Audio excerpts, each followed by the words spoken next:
પહેલા HSIL તરીકે ઓળખાતી અને હવે નામ બદલાયા બાદ AGI ગ્રીન પેક તરીકે ઓળખાતી કંપની કે જેના નંબર્સ તમને આવતા જોવા મળેલા છે અને જો તમે પરિણામો પર નજર કરો તો ઓવરઓલ નંબર્સ જે છે તે તમને બહુ જ સરસ રહેતો જોવા મળી રહ્યો છે. પાછલું ત્રિમાસિક પણ સારું હતું અને આ ત્રિમાસિકમાં પણ સારા નંબર્સ છે. વધુ વાતચીત કરીએ AGI ग्रीन पैक ना प्रेसिडेंट અને CEO Rajesh Khosla.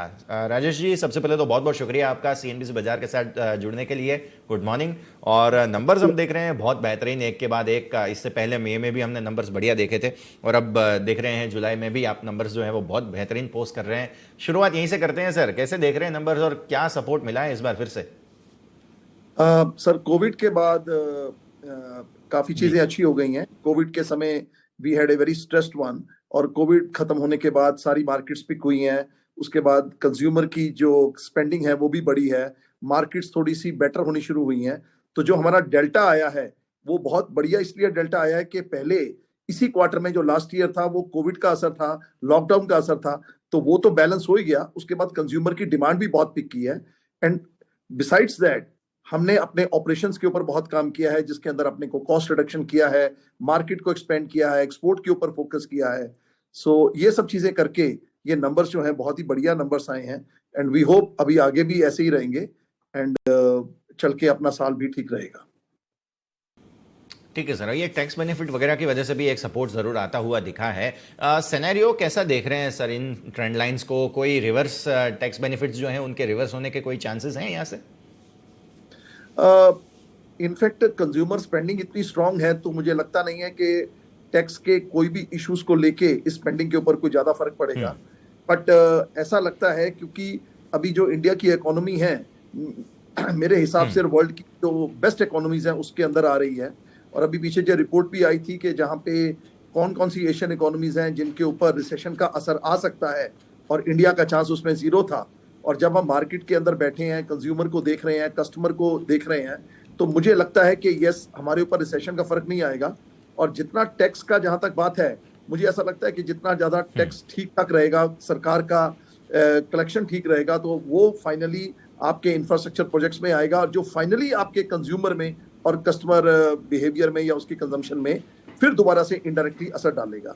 So we are quite hopeful, very very optimist कि आगे ठीक ही रहेगा. इसमें कोई मेरे को कहीं पे भी दिक्कत नजर नहीं आती है. अच्छा सर, अब कंजम्पशन की बात जहां पर हो रही है, सेंटिमेंट्स की बात हो ही रही है, तो इन्फ्लेशनरी सिचुएशन हमने देखा है कि बहुत ज़्यादा रहा था. अब हम देख रहे हैं कि कोविड से बाहर आने के बाद कंजम्पशन डेफिनेटली बढ़ा है, बहुत बेहतरीन तरीके से बढ़ा है. हमारे मार्जिन्स की जहाँ तक बात आती है, हमें ज़्यादातर असर कोई हुआ नहीं है. इनफैक्ट हमने, मुझे तो लग रहा है कि थोड़ा सा आपने पास ऑन वगैरह भी किया होगा. सो मार्जिन्स की पर्टिकुलरली बात करें, कैसे देख रहे हैं सर आप जो भी सिचुएशन एंड डिमांड सिनेरियो है उसको देखते हुए? मार्जिन्स और हेल्दी रखेंगे हम, और क्या रॉ मटेरियल का कोई और इम्पैक्ट आप देख रहे हैं आने वाले वक्त में?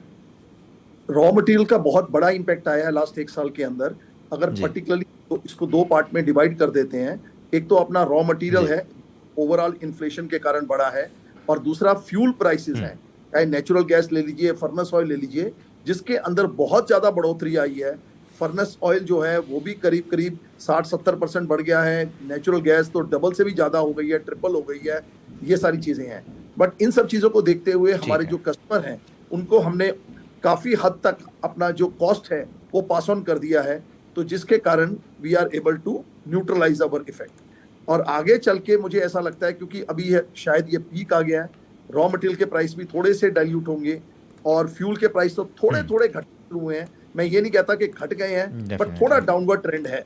और अगर ये थोड़ी वॉर की सिचुएशन और बाकी जियोपॉलिटिकल सिचुएशन स्टेबलाइज होती है तो मुझे लगता है चीजें नॉर्मल आ जाएंगी और हमारे जो मार्जिन हैं वो हेल्दी हैं और थोड़े बेटर ही रहेंगे, खराब नहीं होने वाले हैं. और अगर अचानक कोई ऐसी सिचुएशन आ गई जहां पे फ्यूल के अंदर बहुत ज्यादा बढ़ोतरी हो गई, हाँ, वहां पे इंपैक्ट आ सकता है कुछ देर के लिए, टाइम लैग रहेगा, बट ओवरऑल मुझे लगता नहीं है कोई इतना बड़ा इशू है. अच्छा राजेश जी, भारत की जो स्ट्रेंथ रही है वो मैन्युफैक्चरिंग तो है ही, अभी होने लगी है मैन्युफैक्चरिंग, लेकिन सर्विस में हमारा नाम बहुत आगे है. आपका सर्विस सेगमेंट सर कैसा परफॉर्म कर रहा है, और क्या कोई नई योजनाएं या नया कोई हाईलाइट आप यहाँ पे बताना चाहे? कैसा प्रदर्शन रहा है सर्विस सेक्टर का? सर्विसेज के अंदर, मैन्युफैक्चरिंग के अंदर हमारा तो जो इंडस्ट्री है वो मेजॉरिटी मैन्युफैक्चरिंग के अंदर है, बट सर्विस पार्ट के अंदर क्योंकि डिजाइन एलिमेंट आते हैं और बाकी और सर्विसेज आती हैं हमारे बिजनेस के अंदर, उसमें मैं देख रहा हूँ कि क्योंकि India is a well poised digital economy भी बनती जा रही है और यूरोप की एक्सेप्टेंस भी काफी बढ़ती जा रही है, यूएसए की एक्सेप्टेंस बढ़ती जा रही है, और सर्विसेज एक ऐसा सेक्टर है जहां पे कॉस्ट का जो इम्पैक्ट है वो कम रहता है और परसेप्शन का इम्पैक्ट बहुत ज्यादा रहता है। तो जैसे जैसे हमारी कंट्री की परसेप्शन चेंज होगी तो सर्विस सेक्टर के अंदर जो हमारी अर्निंग होगी, जिसको पर्टिकुलरली हमारा डिजाइन एलिमेंट है और बाकी एलिमेंट है, उसके अंदर हमारे को काफी ज्यादा बेनिफिट आएगा।